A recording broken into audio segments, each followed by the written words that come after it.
Dando continuidade à história, o tempo nunca esquece. Ditado pelo espírito Marco Aurélio, psicografado por Marcelo César, narrado por Lucy. Capítulo 36. Célia decidira levar adiante a ideia de Nicolau.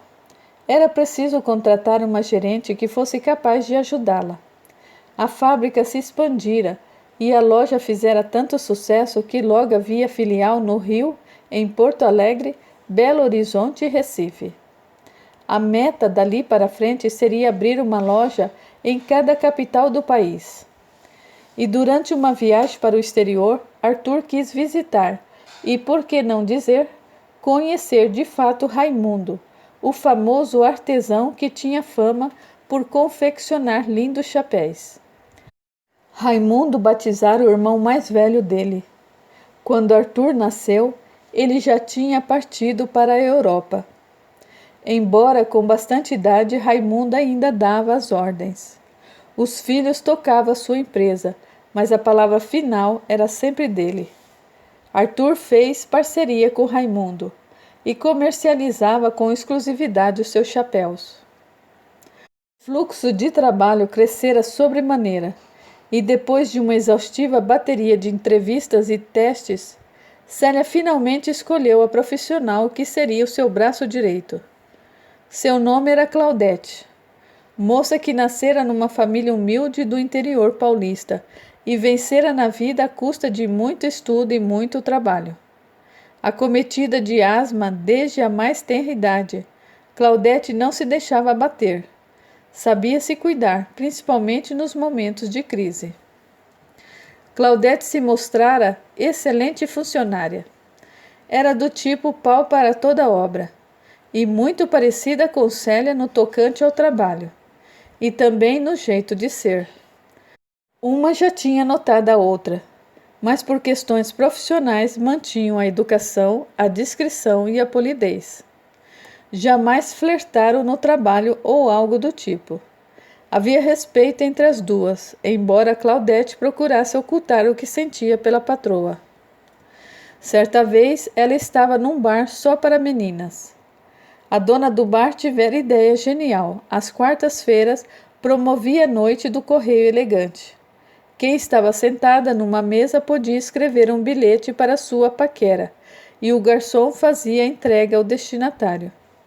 Nem sempre quem escrevia se identificava, temendo ser rejeitada. Claudete tinha sempre a tiracola sua bombinha. Procurava sentar-se na mesa mais próxima à saída, porque havia uma boa corrente de ar que circulava por lá e a ajudava a respirar um ar menos carregado, sem a fumaça de cigarros. Ela bebericava o seu chopinho e recebeu um correio elegante. Olhou para os lados para ver se a pessoa se identificava e nada. Dali a pouco avistou Célia. Sentiu pânico.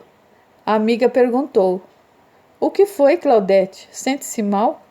"Não." "Está com falta de ar?" "Um pouco. Mas nada que vá evoluir para uma crise."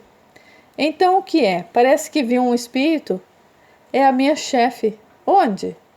Ela apontou. A amiga seguiu a direção que Claudete indicara e fez um elogio. "Uau, que mulher! Aquele monumento é a sua chefe?" "É." "Nossa, eu tomava ela para mim." "Menos, Val, menos." "Ela está vindo na sua direção, e agora?" "Agora é respirar com calma, usar a bombinha e evitar uma crise." Claudete fechou os olhos e respirou devagar. Colocou a bombinha na boca, se acalmando. Abriu os olhos e não viu Célia. "Cadê ela?" quis saber. "Passou reto por nós, foi embora." Claudete sentiu um aperto no peito. Tinha certeza de que ela viria conversar comigo, dar um oi. Aliás, eu achei que ela tivesse escrito o meu correio elegante. A letra é muito parecida. "Pergunte a ela, ora." "Como assim, Val?" "Ela foi embora. Está na cara que não sente nada por mim."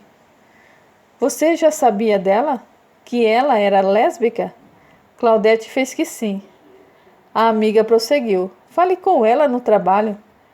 Imagine, não mistura as estações. A minha vida privada é uma coisa e a vida profissional é outra.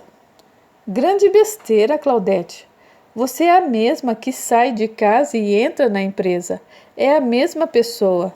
Não dá para assumir com o que sente na hora em que bate o ponto. Você acha mesmo que deixa suas emoções do lado de fora da empresa e transforma-se num robô? É o que os especialistas dizem. Dane-se eles. Você precisa ter postura, isso sim. Precisa saber se comportar, ter atitudes nobres e dignas. Você não vai entrar na empresa e dar um beijo na boca da sua chefe. Isso seria uma postura inadequada. Do mesmo modo, caso sinta raiva de uma colega no trabalho, também não vai xingar ou avançar sobre ela. É disso que estamos falando aqui. Ocorre que a sua chefe é lésbica. Você também é. Uma sabe da outra. Não há nada de errado falarem sobre isso. Ambas são adultas. Tenha a postura adequada e assim caminhará com passos firmes rumo a um bom convívio em sociedade. Gostei, Val.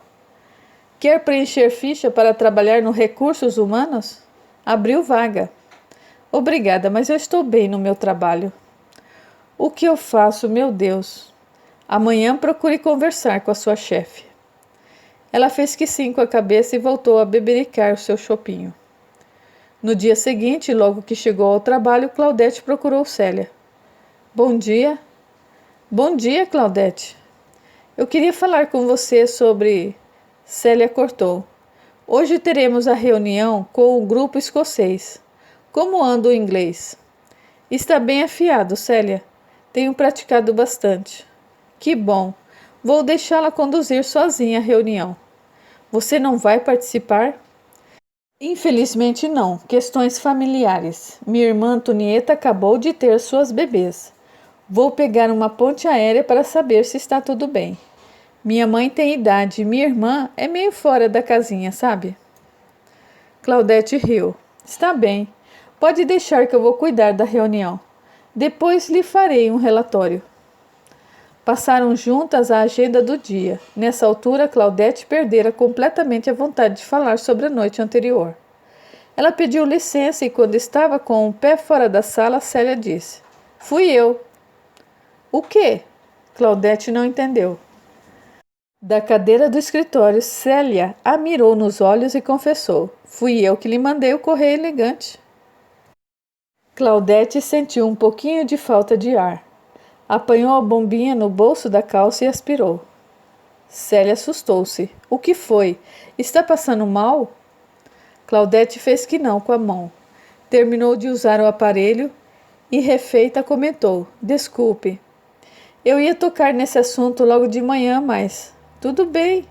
Só quero que saiba que fui eu que escreveu o bilhete. Você leu? Claudete fez que sim.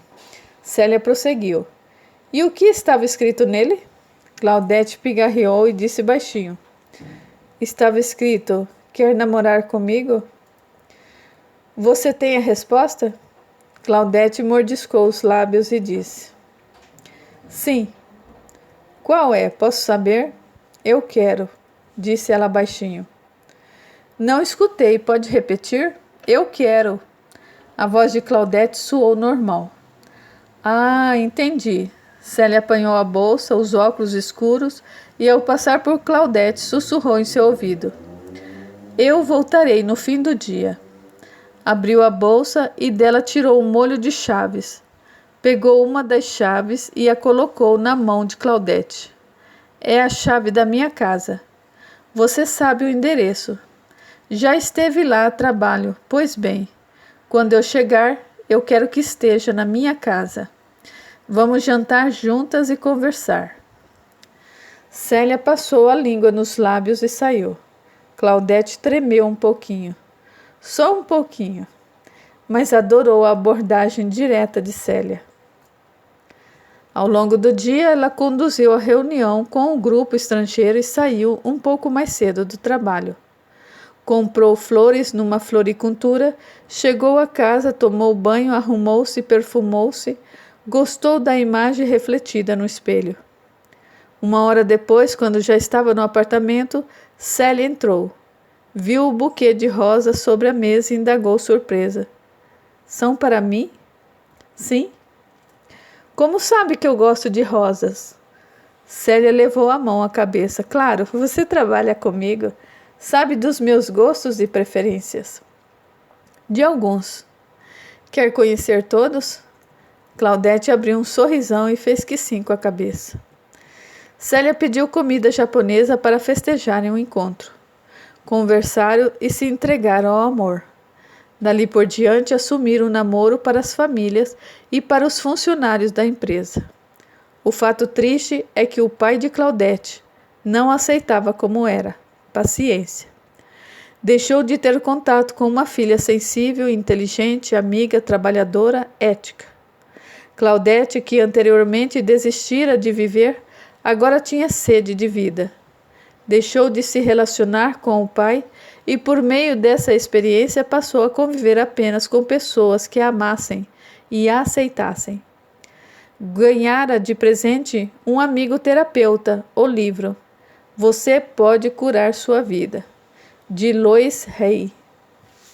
Encantada com os ensinamentos de uma das maiores orientadoras espirituais de todos os tempos, que ajudava as pessoas a afastar pensamentos nocivos e exercitar a mente e o espírito com doses diárias de autoestima, Claudete passou a praticá-los diariamente.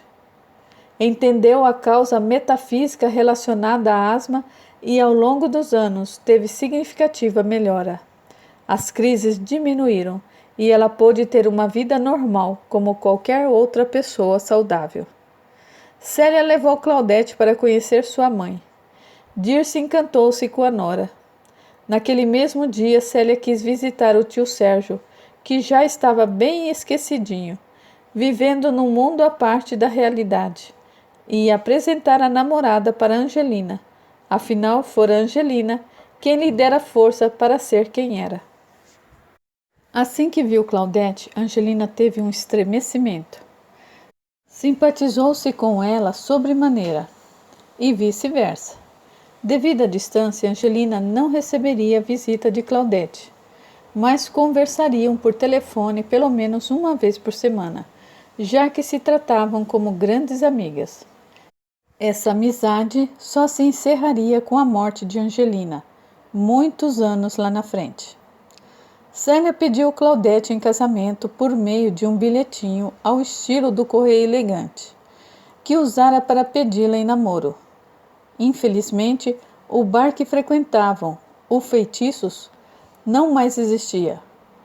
Mas valeu a ideia. Claudete entendeu o recado e respondeu com um sonoro sim. Casaram-se 2 meses depois que Arthur e Nicolau. Em seguida, resolveram que o melhor era curtirem a vida longe do burburinho da cidade grande.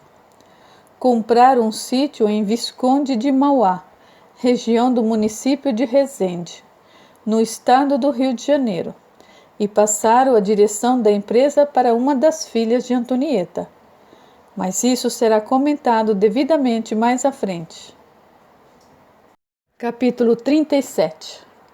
Passado pouco mais de 1 ano da morte do pai, Antonieta completou 18 anos. Entrara na faculdade de Direito, não porque gostasse, mas porque achava bonito dizer que cursava Direito. Bonita e voluntariosa, mandona e por vezes arrogante, ela estava sempre trocando de namoradinhos. Num determinado e insuportável dia de verão, com o sol castigando os cariocas, Antonieta acordou, decidiu tomar um café frugal e aproveitar a piscina. Vestiu um biquíni minúsculo, lambuzou-se de bronzeador, apanhou os óculos escuros e carregou consigo um rádio portátil. Deitou-se na espreguiçadeira e cantarolava as músicas do rádio, geralmente sambas enredos, até porque o carnaval se aproximava. Nesse mesmo dia, Cleonice convidou Eurico para um banho de piscina. Era a primeira vez que o levava, pois Cleonice era quem ia encontrá-lo, lá para os lados do bairro da Saúde. De mais a mais, Antonieta e Eurico haviam se visto talvez umas 2 vezes. Na sua festa de debutante, na qual ela mal tinha reparado nele, e na missa de 1 ano de morte do pai, em que mal trocaram uma palavra. Ocorre que agora, conforme Eurico se aproximava da piscina, Antonieta não pôde deixar de notar o seu corpo musculoso. Nossa, que peixão! Cleonice, quem diria? Pegou um homão. Que delícia, pensou. Mas disse, voz melíflua. Bom dia! Eurico também não havia dado atenção a Antonieta. Agora, porém, encantara-se com o que via. De óculos escuros, medindo cada centímetro do seu corpo, devolveu. Bom dia! Antonieta levantou-se e, de forma ensaiada, puxou a alça da calcinha para cima. Seu bumbum ficou quase todo à mostra. Eurico estava hipnotizado. Não conseguia deixar de apreciar aquele corpão tão sensual. Antonieta apanhou o tubo de raito de sol e pediu, fazendo biquinho. Pode passar nas minhas costas? Eu não alcanço. É claro. Ele passou o creme nas costas dela e não pôde deixar de sentir o aroma doce e delicado de seu perfume. Eurico, namorador e altamente sedutor, percebeu que Antonieta estava dando mole para ele. Ia abrir a boca quando Cleonice apareceu. O que está fazendo? Foi Antonieta quem disse. Nada, apenas pedi para ele passar o bronzeador em mim. Eu não alcanço as costas, né? Eurico não perdeu a linha. Acostumado a flertar e a disfarçar, nada disse e continuou a passar o creme nas costas de Antonieta. A fim de provocar a irmã, ela mordiscou os lábios e disse: Esqueci de me apresentar. Prazer, eu sou Antonieta, a irmã caçula de Cleo. Oi, eu sou Eurico, o namorado da... Sei, você é o namorado da minha irmã Cleo. Cleonice queria explodir. Antonieta nunca a chamara daquele jeito. E a voz? Que voz era aquela? Toda afetada, quase infantil. Deixa que eu passo. Ela bufou. Afastou Eurico e dele pegou o tubo de creme, apertou com força e deixou Antonieta toda besuntada. Antonieta forçou a língua no céu da boca para não gritar ou esbofetear a irmã. Controlou-se porque não queria ser deselegante na frente de Eurico, ou se passar por desequilibrada. Soltinha e namoradeira do jeito que era, Antonieta percebeu que Eurico, desde que chegara, não tirava os olhos dela, e que eles estavam cheios de cobiça. Com o mesmo tom de voz melífluo, agradeceu Cleonice. Obrigada, Cleo.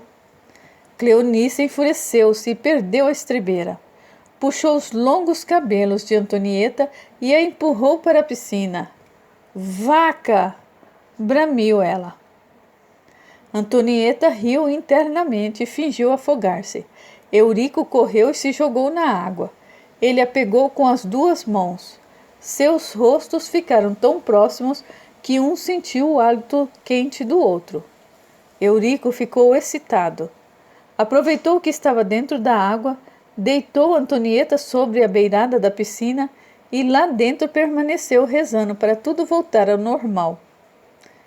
Dirce ouviu a gritaria e veio ao encontro deles.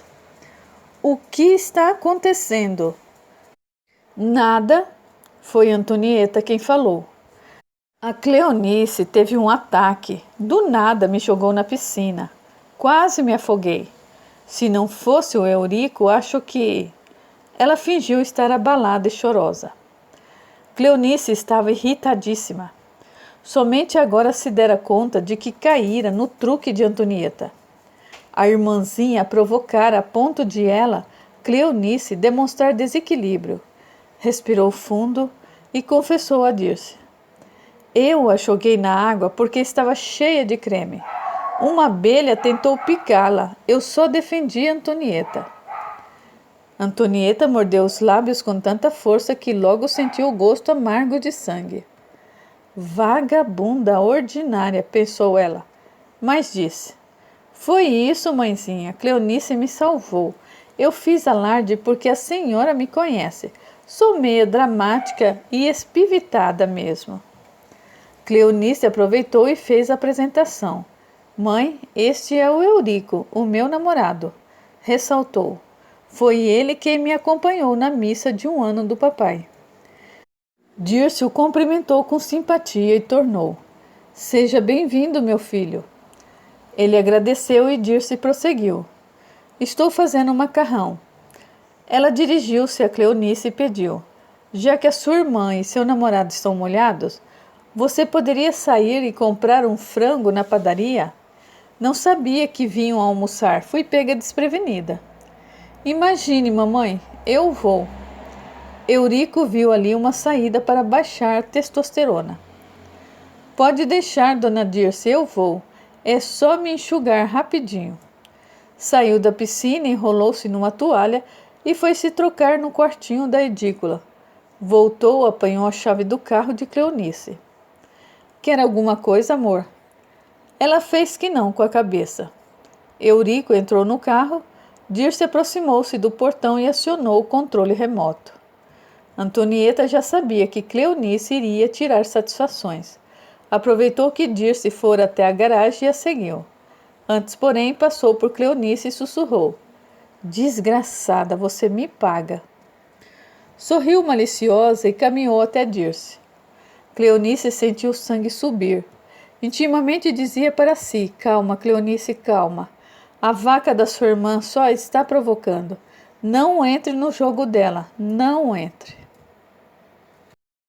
Capítulo 38. O almoço transcorreu sem maiores confusões. Dirce pôs a mesa e houve mais silêncio do que conversa. Eurico elogiou o molho do macarrão, a salada bem feita. Dirce agradeceu. Para quebrar o silêncio, Cleonice indagou a mãe: quando vai me fazer o empadão de frango? Estou com desejo. Posso fazer nessa semana.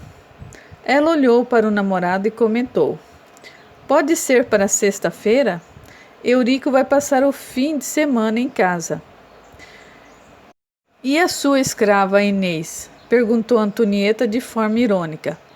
Ela não pode cozinhar para você, irmã? Em primeiro lugar, a Inês não é minha escrava. É meu braço direito, minha colaboradora. É muito bem paga e tem regalias, porque ela não é considerada uma empregada. Em segundo, ela está de férias. Ah, foi a resposta de Antonieta. Enquanto Cleonice combinava com a mãe quando pegaria o empadão, Antonieta piscou para Eurico. Ele sorriu e devolveu a piscadela.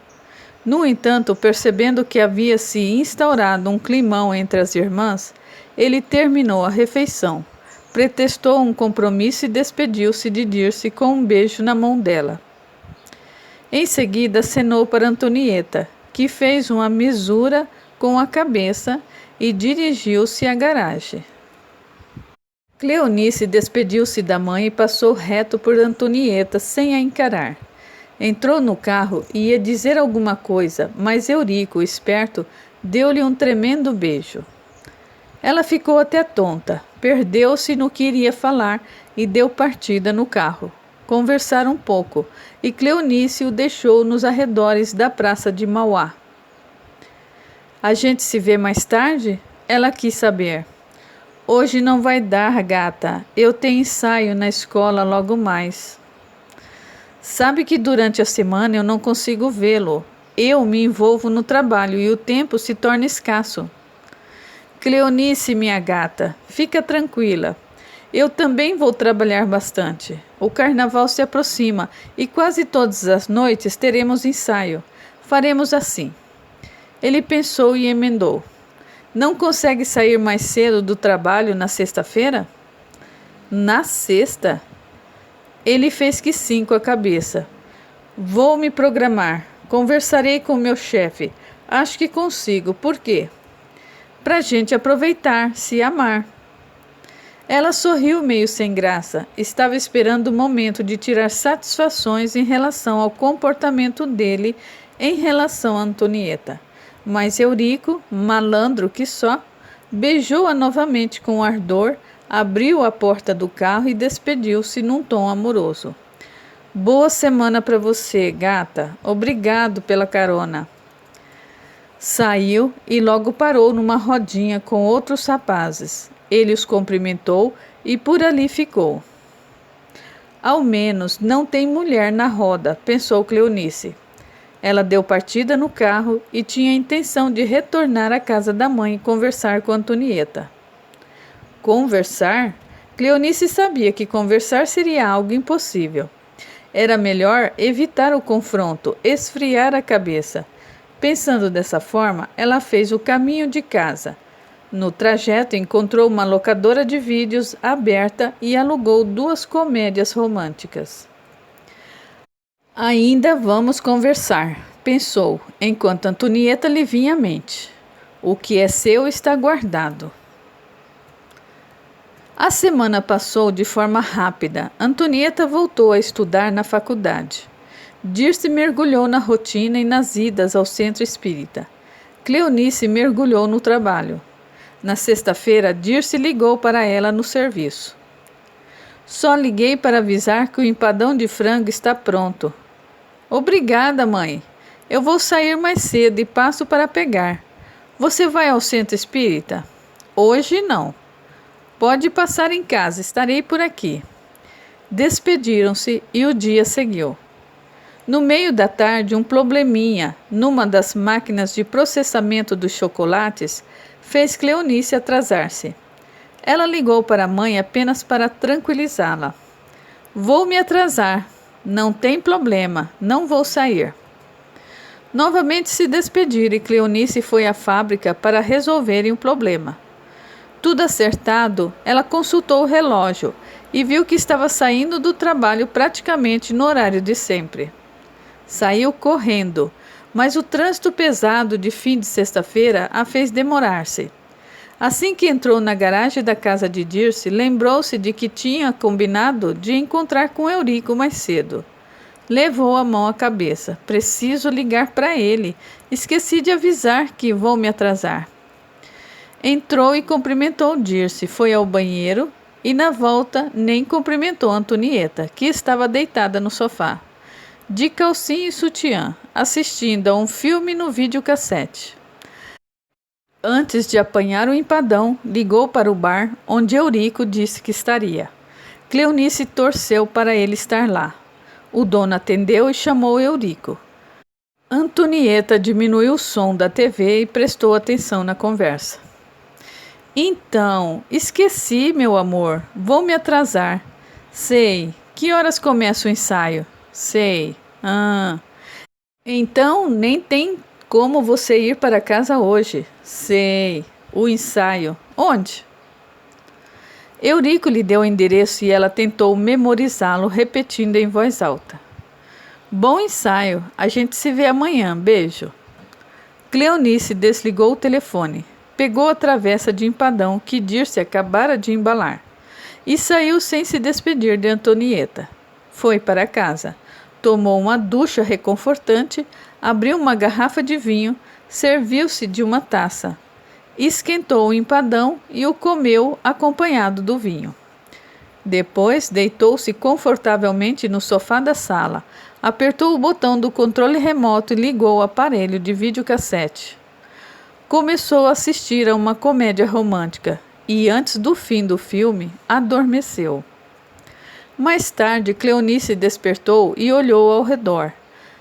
Parecia estar em casa, mas não era sua casa. Era um local bem parecido com seu lar, mas ela tinha certeza de que estava em outro ambiente. Mais consciente, abriu e fechou os olhos. Magda sorriu e lhe disse: Cleonice, quanto tempo! Ela demorou a se lembrar de quem se tratava. Espremeu os olhos e, ao ver mais nitidamente o espírito, sorriu.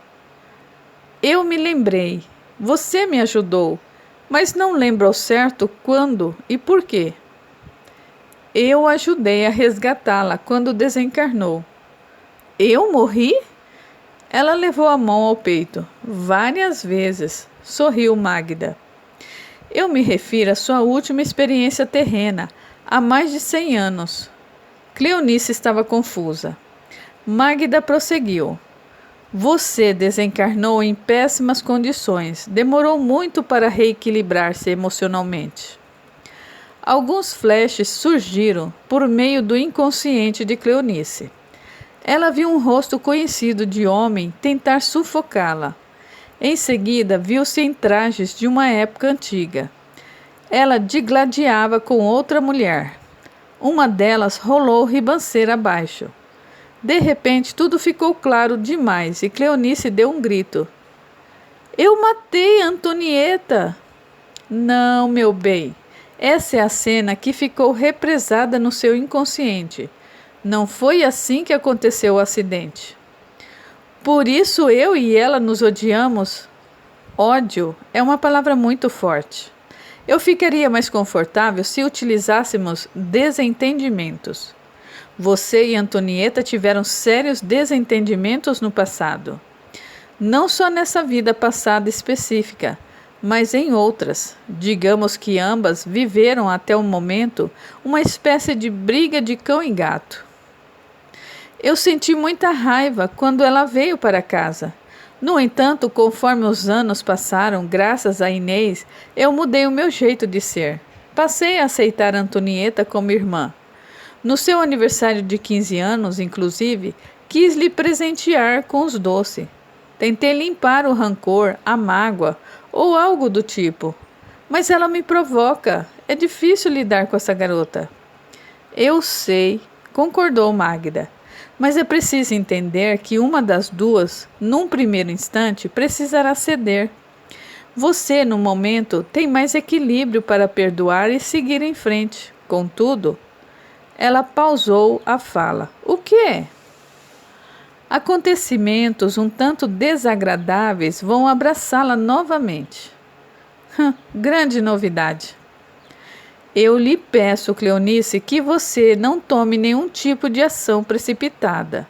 Sei que a prova pela qual vai passar será terrível, mas se superar essa adversidade, sua vida será abençoada. Fala de modo como se eu estivesse condenada à morte. Não é isso. São situações que se apresentam. É por meio delas que o nosso espírito consegue resignificar o verdadeiro sentido da existência. Afinal, se encarnamos várias e várias vezes, para que serve tudo isso? Cleonice não respondeu e Magda deu sequência. Para o nosso espírito atingir um novo grau de lucidez, ter condições de entender que somos únicos e, portanto, merecedores de muito amor próprio. Lembra-se de quando era mais mocinha? Você tinha restrições em aceitar-se negra. Sei disso. Aprendi muito sobre o preconceito e, acima de tudo, sobre o autopreconceito. Hoje eu tenho orgulho da minha cor, da minha família, de minha ancestralidade. Aprendi e tive consciência de que o racismo foi estruturado em nossa sociedade de forma a não percebermos e, por isso mesmo, mantermos níveis de desigualdade social, falta de respeito. Quanto mais eu me aceito, mais fica claro que essa autoestima positiva é que me faz ser forte, para me bancar e para lutar contra as ideias equivocadas que estão arraigadas na sociedade. Fico feliz que esteja trilhando esse caminho. De repente, de trás de Magda apareceu um rapaz jovem. Cleonice o reconheceu. Você! Ele assentiu e Magda tornou. Você se lembra do Aurélio, não? Ela fez que sim e Magda prosseguiu. Ele está aqui para lhe pedir perdão. Cleonice deu um passo para trás e Aurélio a encarou. Eu sempre fui louco por você. Posso afirmar que era uma paixão enlouquecedora. Depois do meu desencarne, eu não quis aceitar ajuda e decidi que iria ficar ao seu lado. Foi assim que me grudei em você durante alguns anos. Entretanto, depois de muito tempo, recebi ajuda de entidades espirituais de alto grau. Aprendi o valor da amizade, do respeito. Também aprendi que a paixão nos leva a cometer verdadeiras loucuras. E fui convidado a transformar esse sentimento desvairado em amor. Aceitei a ajuda e agora me sinto pronto para retornar ao mundo. Vamos nos reencontrar? Cleonice ainda tinha dificuldades de se lembrar de Aurélio. A mente se embaralhou um pouco, e embora não tivesse ideia certa de como tinha se conhecido, ela sentia um tiquinho de carinho por ele. Talvez. Ainda não sei. Tudo é possível, nesse vai e vem de reencarnes e desencarnes. Apenas vim com Magda para lhe dizer que poderá contar comigo no que precisar. Cleonice comoveu-se. Em seguida, Magda aplicou nela um passe calmante. Despediram-se dela e sumiram, deixando no ar um rastro de luz. No dia seguinte, Cleonice despertou no sofá, espreguiçou-se e teve a impressão de que sonhara. De que tivera um bom sonho, mas não se recordava dele, apenas sentiu as boas sensações daquele encontro. Capítulo 39. Depois que Cleonice desligara o telefone, pegara seu empadão de frango e fora embora para casa, Antonieta mordiscou os lábios e teve um pensamento ousado. Subiu, tomou banho, arrumou-se, colocou um vestido curto e meio colado ao corpo, uma sandália de salto alto, maquiou-se e perfumou-se. Bastante. Pegou a bolsinha sobre a penteadeira e nela colocou um batom, dinheiro e uma cópia da identidade. Ela ainda não dirigia, portanto, ligou para uma empresa de táxi. Marcou com o motorista para buscá-la às 8 horas da noite. Aonde vai tão arrumada? Dirce quis saber. Sair. Com quem? Vou encontrar minhas amigas da faculdade. Mentiu. Desconfiada, Dirce ia perguntar mais alguma coisa, mas o telefone tocou e Antonieta correu para atender. É o meu táxi, acabou de chegar. Ela beijou Dirce e saiu. Entrou no carro, deu o endereço ao motorista. A noite de hoje promete, disse para si mesma, enquanto observava o brilho da lua refletindo sobre a lagoa. Dirce preocupou-se. A sua sensibilidade lhe indicava que Antonieta saíra para arrumar confusão e que algo iria acontecer a ponto de azedar de vez a relação entre ela e Cleonice. Ela foi até a sala e sentou-se na poltrona que era usada por Alfredo. Fez uma sentida prece e veio arrepio pelo corpo. Assustou-se a princípio. Sentiu uma presença amiga. Era Magda, que antes de encontrar-se com Cleonice passara ali para inspirá-la. É preciso força, coragem e fé, disse numa voz conciliadora. Você é um espírito à frente do seu tempo, Dirce. Tem alto grau de consciência de si e de consciência espiritual. É uma mulher de fibra. Saiba que agradecemos por ter criado Antonieta como sua filha. Sabemos do amor e dos valores que você e Alfredo tentaram incutir numa cabecinha tão sonhadora. Nunca se esqueça de que você sempre fez o melhor que pôde. Daqui por diante, todo o desenrolar dos acontecimentos será de inteira responsabilidade de Antonieta e de Eurico. Apenas viemos para que serene o seu coração. Dirce assentiu, como se estivesse escutando tudo aquilo. Antes de partir, Magda sussurrou. Alfredo está se recuperando. Ainda não tem condições de vê-la ou visitá-la. Prometo que em breve terão um reencontro. Ela beijou Dirce e partiu. Dirce abriu os olhos, emocionou-se e fez uma prece voltada para o bem-estar das filhas dela e principalmente de Alfredo. Antonieta chegou ao endereço anotado, pagou o táxi e saiu do carro. ajustando o vestido. Havia bastante gente no barracão. O ensaio começaria logo mais. Ela ajeitou o vestido mais uma vez e passou a mão na nuca. Embora estivesse usando o rabo de cavalo, a noite estava abafada. O calor aumentava à medida que ela passava por aqueles aglomerados de pessoas. Os homens a olhavam com cobiça. Antonieta sabia chamar a atenção. Rebolava mais do que o normal, mas sem ser vulgar. Procurou aqui e ali e avistou Eurico conversando com uma passista. Chegou no momento em que a moça lhe dizia: não tenho como me recuperar até o dia do desfile. Ainda sinto dores na torção do calcanhar. Só teremos você como destaque dessa ala. Eurico demonstrava preocupação. Não temos como colocar outra no seu lugar. Estamos em cima da hora. Sinto muito, nada posso fazer. A moça tirou o ornamento da cabeça e o entregou a Eurico.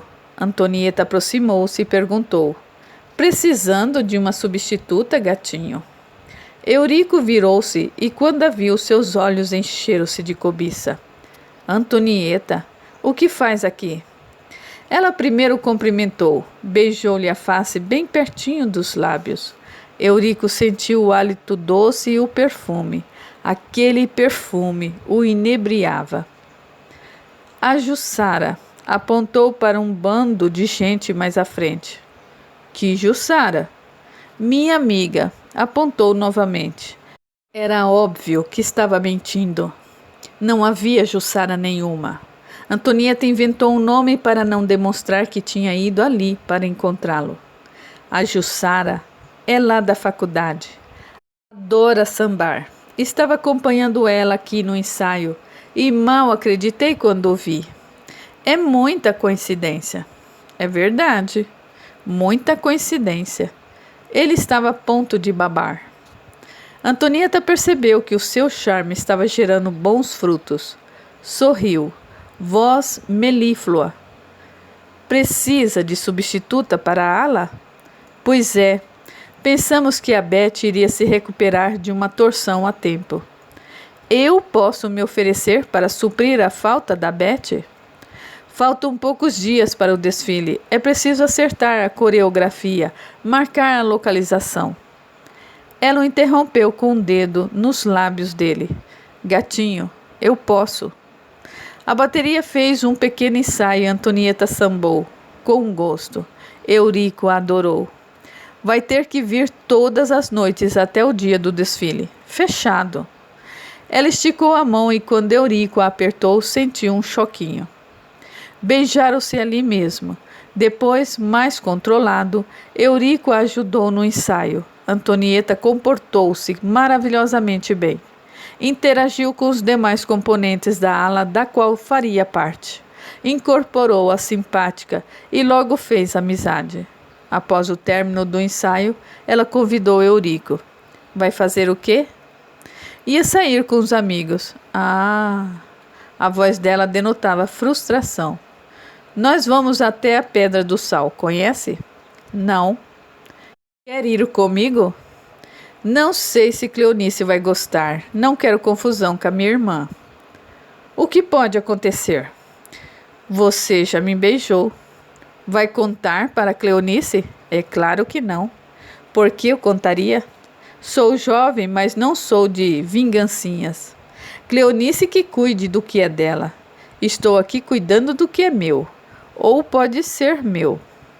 Ela falou acariciando-o de forma provocante. Resultado desse bate-papo? Não houve Pedra do Sal. Nada. Eurico pediu carona para um amigo e ele os deixou na frente de um hotelzinho meio ordinário na Lapa. É aqui a Pedra do Sal? Ela quis saber. Não, é que eu gostaria de ficar mais tempo contigo, falar da coreografia, da marcação. Disse, jeito sedutor. Além do mais, pode confiar em mim. O hotel não tem uma boa aparência, mas é limpinho. A dona é minha amiga. Sei. Antonieta deixou-se conduzir. Entraram no hotelzinho e na recepção uma mocinha veio dar as boas-vindas. Quando percebeu que se tratava de Eurico, atirou-se em seus braços. Quanto tempo! Ela viu Antonieta logo atrás e desgrudou-se dele. Apanhou uma chave numa prateleira detrás do balcão. Enquanto entregava-lhe a chave, disse ar provocativo: "O melhor quarto. Tem água quente." Ele apanhou a chave e puxou delicadamente Antonieta para o corredor. Entraram no quarto e amaram-se feito dois selvagens. A química sexual entre ambos era algo irresistível. E olha que, em última existência, eles mal tiveram contato. Eurico fora pai de Antonieta, mas ela ficara órfã muito cedo. Claro que a encarnação em questão servira para que a atração sexual entre ambos fosse amenizada. Foi por esse motivo que renascera pai e filha, porque ambos vinham de um passado cheio de encontros e desencontros, principalmente sexuais. Nessa nova etapa, porém, as reminiscências vieram fortes à mente e os dois, mais uma vez, caíram em tentação. Os encontros eram marcados nesse hotelzinho. Em vez de ir para a faculdade, Antonieta encontrava-se com Eurico. Eles transavam, depois iam para o ensaio da escola de samba. Após o ensaio, retornavam ao hotelzinho. E assim seguiam. Haviam feito um trato de que não se encontrariam nos fins de semana. Era quando ele se encontrava com Cleonice. Olhe que fato interessante. Eurico desejava ardentemente estar com Antonieta. Com ela, ele era capaz de fazer coisas inimagináveis relativas ao amor. Mas ele gostava de estar com Cleonice. Era uma mulher cujo sexo acontecia de maneira mais suave. Contudo, Cleonice tinha uma boa conversa. Era excelente companhia. Ele achava muito areia para o seu caminhão, visto que Cleonice era um mulherão e tinha um alto cargo numa empresa de renome. Às vezes, ele lhe perguntava: "Por que está comigo?" "Porque vale a pena, Eurico. Quando não valer, a gente se separa." "Sabe que eu tenho muitas amigas." Foi a forma elegante dele dizer a Cleonice que não lhe era fiel. "Não tenho nada a ver com isso. Se você me dá o que eu preciso, não me interessa com quem sai." "Por isso acho você o máximo. Nunca conheci mulher assim." E não tinha conhecido mesmo. Cleonice tinha um olhar diferente acerca de uma relação afetiva. Aprendera a duras penas que exigências não fazem parte de uma relação afetiva saudável, visto que cada um dá apenas o que tem. Se ela tivesse sido menos exigente com Celso, talvez estivesse juntos até hoje. E os encontros com Antonieta seguiam. O carnaval passou, a Páscoa também. As datas foram se sucedendo e quase no fim do ano veio a bomba. "Estou grávida." "De quem?" "Ora, Eurico, é claro que eu estou grávida de você." "Não me interprete mal, gata. É que eu tomo todas as precauções com você. Eu uso camisinha." "Lembra-se da noite de 15 de novembro?" "O que tem, Antonieta? E eu sou de me prender em datas?" "É que foi o dia da eleição municipal. Votei no macaco Tião e acreditávamos que ele poderia vencer." Ela riu. "Tem razão." Ele se recordou, mas... Num instante, Eurico lembrou-se de tudo. Transara com Antonieta sobre os arcos da Lapa. Uma loucura. E não usara preservativo. Foi naquela noite. Antonieta fez que sim. E agora? Ela quis saber. "O que pretende fazer?" "Eu vou ter essa criança." Ela disse convicta. "Com ou sem você ao meu lado?" "Posso ser boêmio e coisa e tal, mas eu sou responsável. Trabalho, ganho meu honrado e suado salário. Ainda vivo com a minha mãe porque é conveniente. Eu vou me casar contigo e vamos ter esse filho juntos." "Jura?" "Claro. Acha que sou homem de fugir da raia? Jamais." Temos um problema. Qual? Cleonice. Eurico levou as mãos ao cabelo num gesto desesperador. Meu Deus, sua irmã. Precisamos conversar com ela. Eu não vou conversar nada com ela. O tom de Antonieta era ríspido. Ela não tem nada a ver com a minha vida. É a sua irmã, Antonieta. Pega leve. Não. Cleonice nunca pegou leve comigo. Quero que ela se dane. Nós vamos conversar com a minha mãe, isso sim, e anunciar a data do casamento antes que essa barriga cresça. Ele concordou, um tanto desanimado. Não gostava desse lado irritadiço de Antonieta. Era o tipo de atitude que, segundo o próprio Nicolau, o broxava. Vamos nos casar depois do Natal, pode ser? Não é bem assim.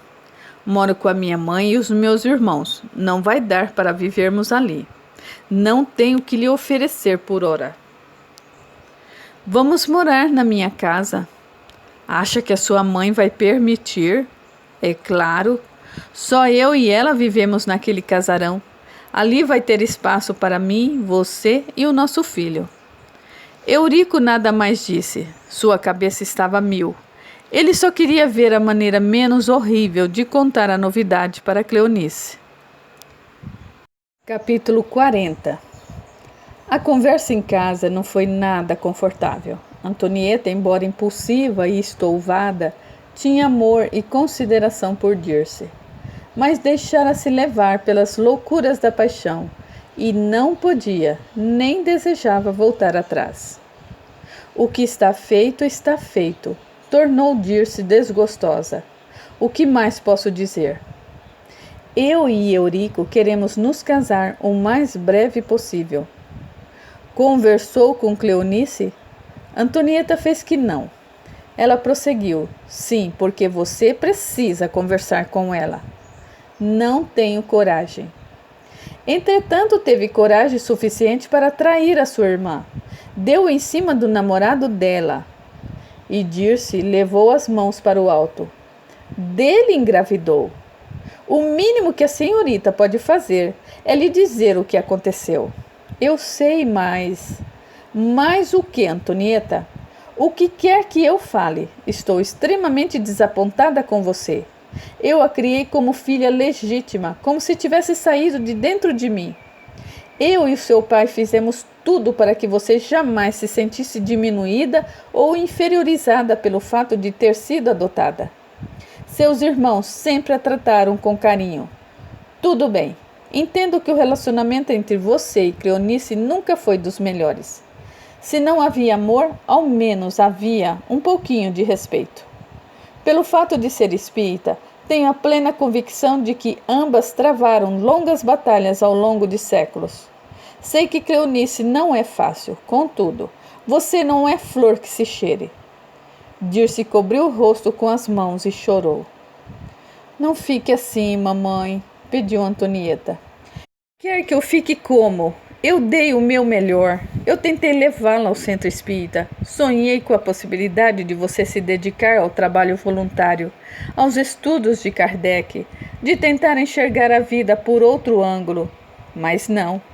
Você se tornou uma adolescente fútil. Depois dos 15 anos, parece que tem levado uma vida cheia de desacertos. Após a morte do seu pai, então, novamente o pranto a invadiu. Parece que se tornou um carro que desce a ladeira sem freio. Você me desrespeitou, traiu os valores que eu e o seu pai tentamos lhe transmitir.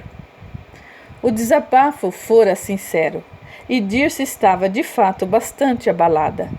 Antonieta apenas chorava. Cada palavra da mãe lhe feria feito flecha no peito. Mãe, quer que eu vá embora? Não quero mais machucar a senhora. Não quero mais que chore porque eu fiz algo que a magoou profundamente. Eu é que não sou digna do seu amor, do seu carinho. Melhor eu fazer as malas e partir com Eurico. A senhora tem razão. Ninguém me obrigou a nada. Fui eu que escolhi viver assim. Só posso humildemente lhe pedir perdão. Antonieta não se julgava má pessoa, apenas voluntariosa. Não desejava o mal aos outros. Sentia, sim, que tinha um relacionamento nada saudável com Cleonice, mas nunca brigaram a ponto de se machucarem fisicamente. Elas respeitavam a autoridade de Alfredo e também a de Dirce. Ela renunciou ao emprego, da qual gostava muito, para dedicar-se à criação dos 5 filhos. Abraçara o espiritismo e procurava transmitir a partir deles os bons valores espirituais para os seus filhos. Acreditava na união, na harmonia, na alegria, no respeito. Sofrera na pele a discriminação por viver numa época em que uma pessoa negra era tratada como um ser inferior. Em vez de se revoltar, aprendera que o amor é capaz de nos blindar contra ataque vil de pessoas que ainda terão, infelizmente, que se esforçar muito na vida para entender que todo e qualquer ser humano deste planeta merece amor, carinho e respeito. Ninguém nasce ruim. Pode reencarnar com determinados padrões de comportamento que atrapalham o seu desenvolvimento emocional e espiritual. No entanto, todas as pessoas são dignas de amor, respeito e, é claro, de uma segunda chance. Afinal, se estamos aqui, vivos mais uma vez, e acreditamos no processo eterno de nascer, viver, morrer e renascer, isso implica que não tivemos apenas uma segunda chance, mas milhares delas ao longo de incontáveis encarnações. Se acreditamos nisso, por que deveríamos negar a alguém a possibilidade de se redimir por meio de uma segunda, ou quem sabe de uma terceira ou uma quarta chance? Por mais ferida que se sentisse, Dirce acreditava que Antonieta merecia uma nova chance. A filha acabara de cometer um grave deslize, mas não podia deixar de lhe estender a mão e resgatá-la do poço de orgulhos e vaidades, no qual se atirara voluntariamente, nublando a sua consciência e impedindo a sua alma de brilhar. Ela pousou suas mãos sobre a de Antonieta e disse sincera: "Não vou expulsar você de casa. Se fizesse isso, eu estaria indo contra os meus princípios. Eu vou reformar a edícula e você, Eurico e o bebê terão um lugar digno para viverem." "Tem certeza? E os meus irmãos? O que têm eles? Não podem reclamar? De quê? Ora, Antonieta, a casa é minha. Quando eu morrer, vocês poderão decidir o que fazer." "Sim, senhora. Apenas eu lhe peço." "O que, mamãe?" "Pode pedir."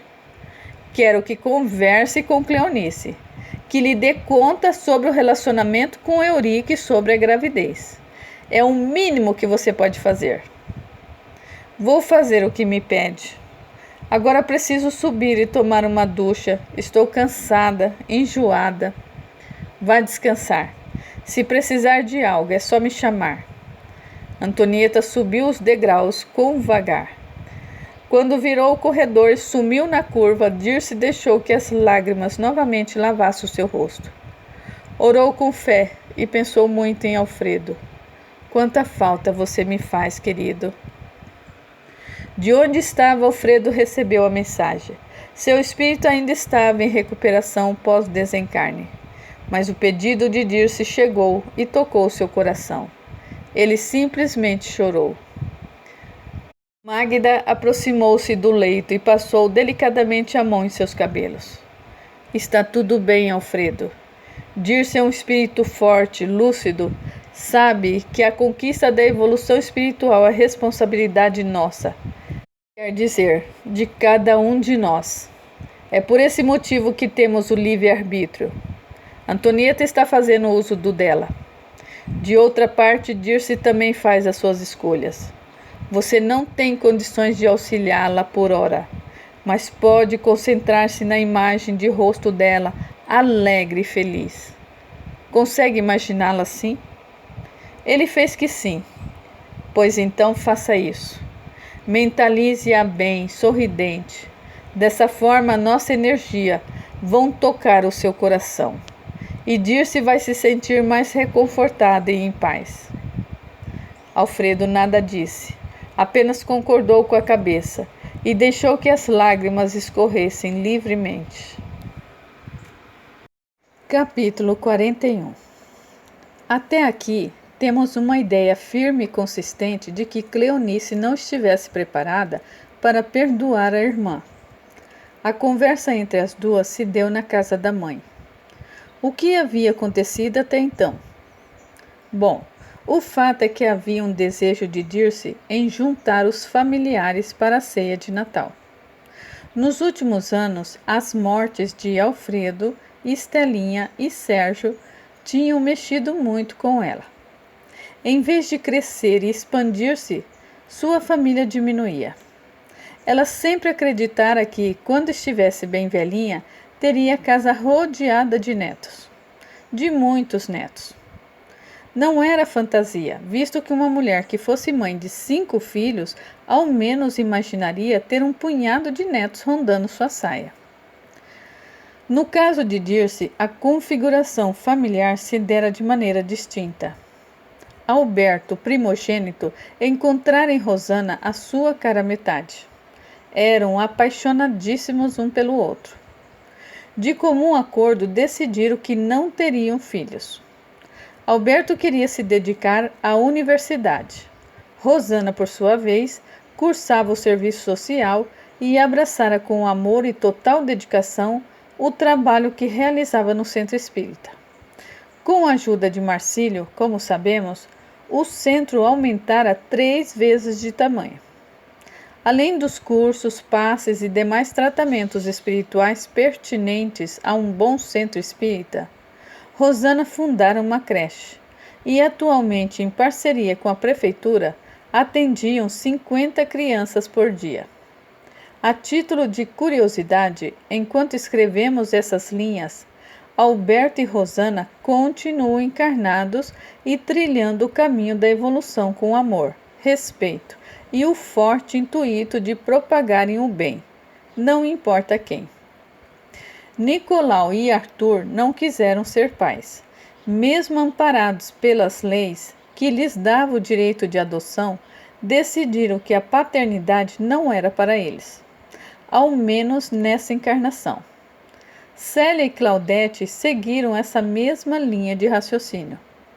Por incrível que possa parecer, dos filhos de Dirce, portanto, apenas Antonieta é quem estava lhe dando a chance de ser avó.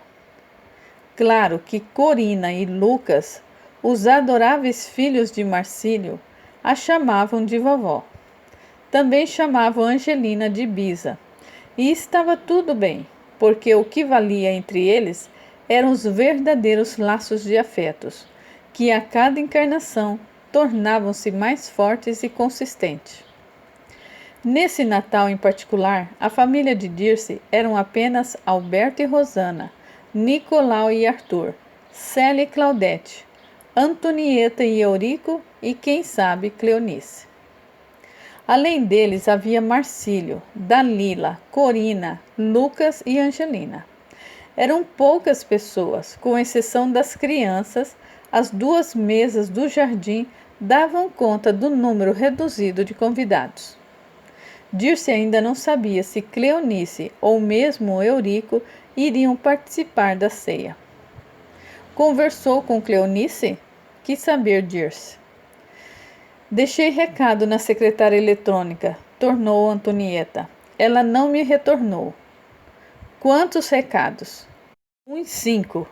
Antes que me critique, saiba que eu liguei na empresa, mas aquilo parece uma cidade. A telefonista passa para um ramal, depois para o outro e para o outro. Sabe se Eurico a tem visto? Bom, ele disse que não a procurou. Não criou coragem suficiente para encará-la. Eu vou ligar. Dirce foi até a mesinha, apanhou o telefone sem fio e teclou. Em seguida, voltou com ele à cozinha. Cleonice atendeu e ela pôde dizer: Filha, como está? Tudo bem, mamãe. Por que pergunta? Nada. Eu queria saber se está bem. E o namoro? O Eurico desapareceu, deve estar metido em meio a ensaios da escola de samba. Se quer saber, acho bom ele ter sumido. Estou com um problemão aqui no trabalho. Tive que retirar das lojas um lote inteiro de chocolates. Mas confesso, mãe, se eu resolver esse pepino, vou ganhar uma promoção. Sério? Que maravilha! Também acho. É tão bom não ter que depender de ninguém. Imagina se eu dependesse do Eurico, um homem que dá as caras num dia e some 2 semanas. Por que está com ele? Dirce falou sem pensar. Queria sondar a filha sobre a profundidade da relação dela com Eurico. Sentiu que havia perguntado demais.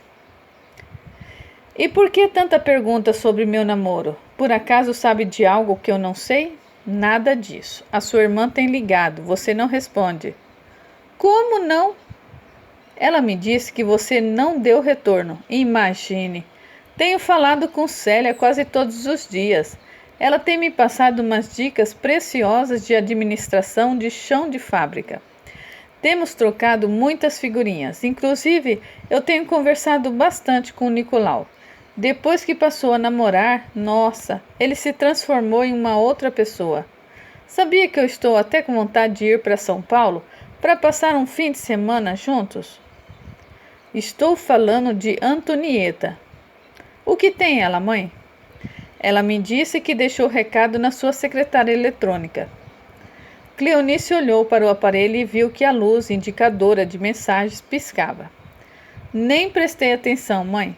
Quando a senhora quer falar comigo, com urgência, tem um telefone direto da minha sala. Eu chego em casa tão cansada que nem presto atenção se tem recados ou não a receber. Ninguém liga aqui em casa. Sei. Ela pigarreou e prosseguiu. Então, Antonieta quer falar com você. Está aqui do lado. Antes de Cleonice dizer algo, Dirce passou o telefone para Antonieta. Disse baixinho, converse com ela. Cleonice bufou, não estava com a mínima vontade de falar com Antonieta. Dirce insistia, fazer o quê? Antonieta pegou o telefone das mãos da mãe e disse, Oi? Oi, Antonieta. O silêncio era perturbador.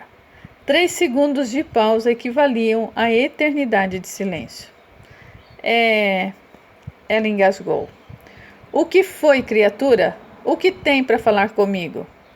Preciso muito conversar com você, pessoalmente.